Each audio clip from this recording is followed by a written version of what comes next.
Imaginez un instant. Vous vous tenez devant les portes d'un édifice si éblouissant que le soleil lui-même semble pâlir. Des murs recouverts de près de 23 tonnes d'or pur. Des colonnes de bronze si massives qu'il a fallu des années pour les fondre. Des pierres taillées avec une précision telle qu'aucun mortier n'était nécessaire pour les assembler. Un silence sacré plane sur le chantier. Pas un marteau, pas un bruit métallique, comme si l'édifice naissait du silence de Dieu lui-même. Cet endroit a existé. Il s'appelait le Temple de Salomon. Et aujourd'hui, nous allons plonger dans le mystère de sa construction. Car ce n'était pas qu'un bâtiment, c'était une déclaration, une démonstration de puissance, un testament gravé dans la pierre et l'or pour proclamer au monde entier « Ici réside la présence du Dieu très haut ». Mais construire ce temple a coûté plus cher que n'importe quel projet de l'Antiquité, plus que les pyramides d'Égypte, plus que les jardins suspendus de Babylone. Selon les estimations modernes, le coût équivaudrait à plusieurs dizaines de milliards de dollars actuels. Comment était-ce possible? Qui a payé? Combien d'hommes ont travaillé? Et surtout, pourquoi tant de grandeur? Si vous êtes fasciné par les mystères bibliques et les vérités cachées derrière les textes sacrés, alors abonnez-vous maintenant à Le Sceau des Écritures et activez la cloche. Car nous dévoilons ce que l'histoire a tenté d'oublier. Acte 1.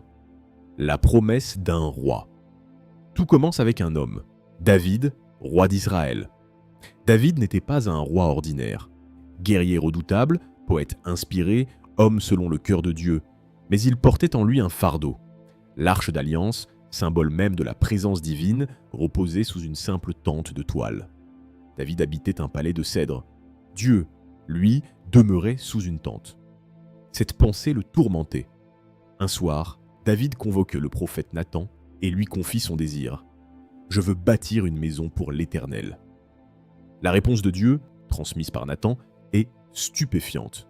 « Tu ne construiras pas ma maison, David, mais ton fils, lui, il bâtira le temple qui portera mon nom pour l'éternité. » David accepte, mais il ne reste pas inactif. Il sait que cette construction sera titanesque. Alors, il commence à amasser de l'or, de l'argent, du bronze, des pierres précieuses, des cèdres du Liban, des artisans de toutes les nations. Selon un Chroniques 22, David accumule 100 000 talents d'or et 1 million de talents d'argent. Pour vous donner une idée, un seul talent équivaut à environ 34 kg. Faites le calcul, des milliers de tonnes de métaux précieux, une fortune incalculable, mais David sait qu'il ne verra jamais le temple achevé. Avant de mourir, il transmet les plans à son fils Salomon. Des plans détaillés, inspirés, dit-on, par l'esprit même de Dieu. Chaque mesure, chaque ornement, chaque symbole, tout était déjà écrit. David meurt et Salomon monte sur le trône. Acte 2. L'alliance avec Hiram, roi de Tyr. Salomon hérite d'un royaume prospère, unifié, puissant. Mais il hérite aussi d'une mission sacrée, construire la maison de Dieu. Le jeune roi sait qu'il ne peut y parvenir seul. Israël manque de deux ressources essentielles, le bois de cèdre et les maîtres artisans. Alors, Salomon se tourne vers le nord, vers la Phénicie, vers un homme nommé Hiram, roi de Tyr. Hiram et David étaient alliés. Quand Salomon lui envoie une demande, la réponse est immédiate et chaleureuse. « Béni soit l'Éternel qui a donné à David un fils sage pour régner sur ce grand peuple. » L'accord est scellé. Hiram fournira le bois de cèdre et de cyprès du Liban, ainsi que des artisans phéniciens réputés pour leur maîtrise du travail du bronze, de l'or et de la pierre. En échange, Salomon lui livrera chaque année 20 000 corps de blé et 20 corps d'huile pure. Mais Salomon fait plus. Il envoie 30 000 hommes travailler par rotation au Liban. 10 000 par mois, puis ils rentrent campent chez eux pendant 2 mois. Parallèlement, 150 000 ouvriers sont mobilisés, 80 000 tailleurs de pierre dans les montagnes, 70 000 porteurs de fardeaux. Et au-dessus d'eux, 3 300 chefs de corvée supervisent l'ensemble du chantier. Le projet prend une dimension nationale, une mobilisation totale, une ferveur collective. Car tout le monde sait, ce n'est pas pour Salomon qu'ils construisent, copain. C'est pour Dieu. Acte 3. Les carrières silencieuses. Voici où le récit devient fascinant. Le texte biblique dit « Lorsqu'on bâtit la maison, on se servit de pierres toutes taillées, et ni marteau, ni hache, ni aucun instrument de fer ne furent entendus dans la maison pendant qu'on la construisait. » 1er Roi 6,7. Réfléchissez à cela. Un temple de cette envergure, des pierres monumentales pesant plusieurs tonnes.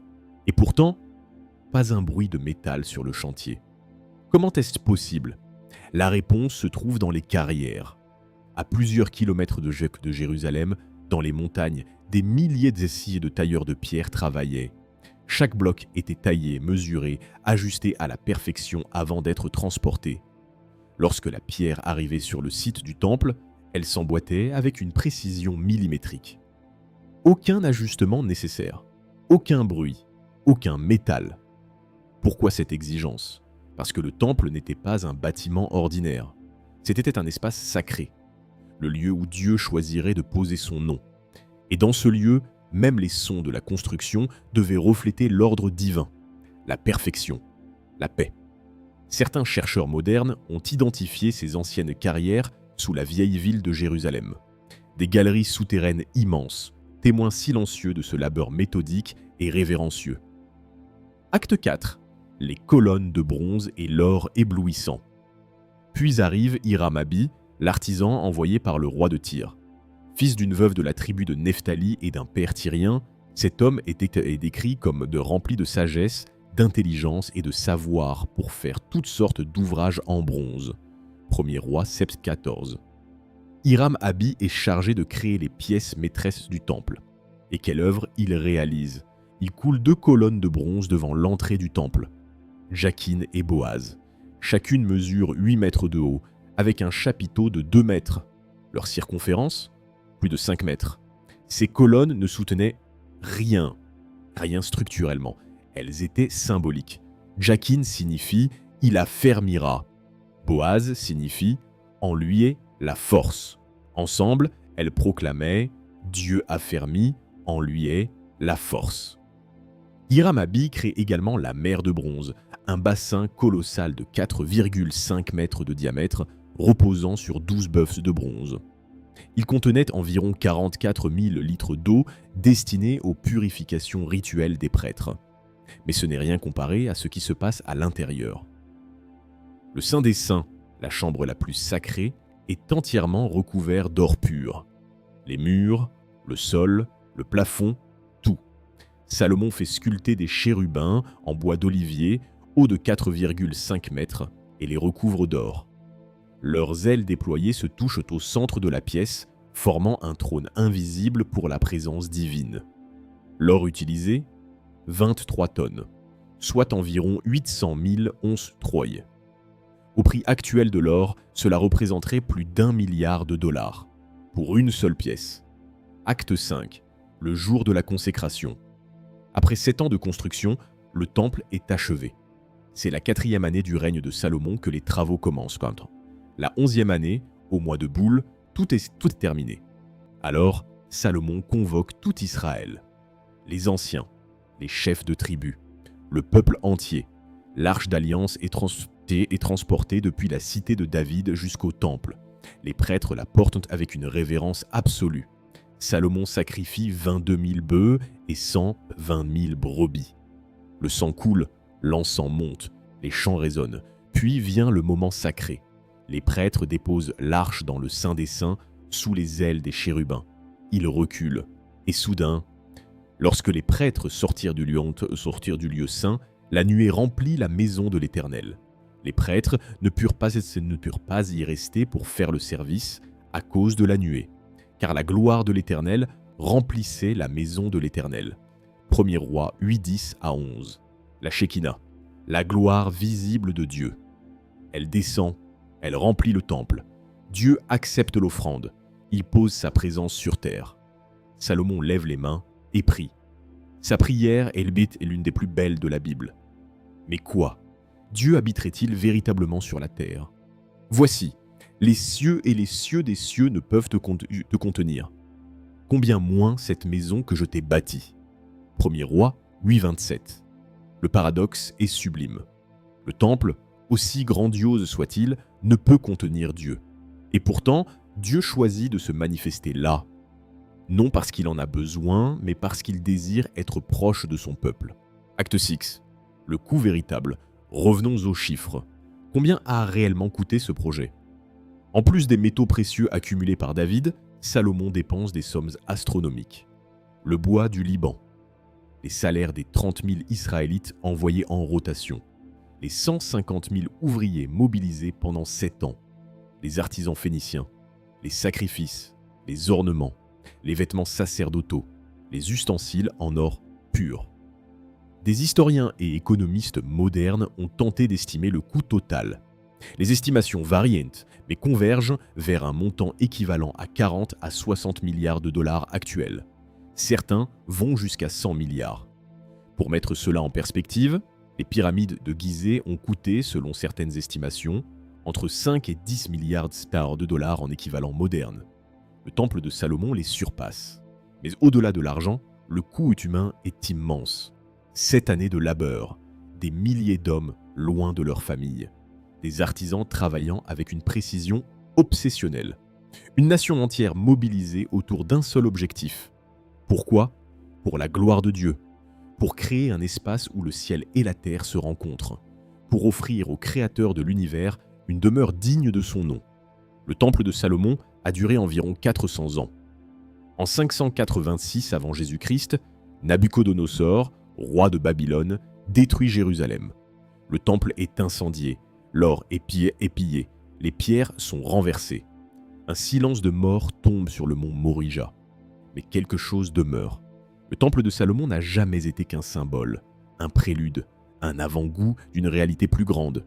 Car dans le Nouveau Testament, Paul écrit « Ne savez-vous pas que vous êtes le temple de Dieu et que l'Esprit de Dieu habite en vous » 1 Corinthiens 3,16.